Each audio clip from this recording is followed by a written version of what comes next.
Okay.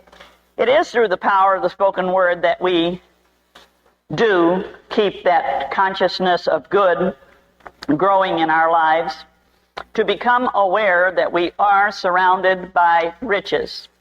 It's very important to know this because God has provided an abundant universe, a universe that surrounds us and that is so full to overflowing with good, not only that which is manifested, but that which is yet to be manifest through our mind.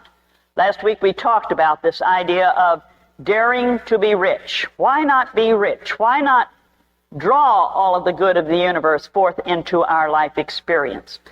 This idea of being surrounded by riches is a great idea. Recently I read that the Smithsonian had determined that in the oceans around us there are $45 trillion worth of gold.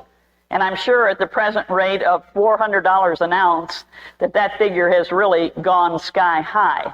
But I don't think there's much comfort to anyone who is in the midst of that and who is seasick to know that they are rolling in gold.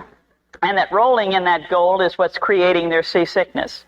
Well, we're going to talk about a sickness this morning, and we're going to talk about poverty. Poverty is a sickness of the mind. Just remember that. Poverty is a sickness of the mind. It is a mind that is sick, that is not whole and is not well, that is expressing poverty. Charles Fillmore also said that poverty is a sin. Poverty is a sin. Now, you all know what a sin is. A sin is falling short of the mark of perfection. In other words, you're not hitting the goal.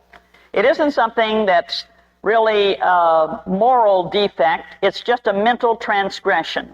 It's a mental transgression. In other words, you are not aligning your mind with the mind of God.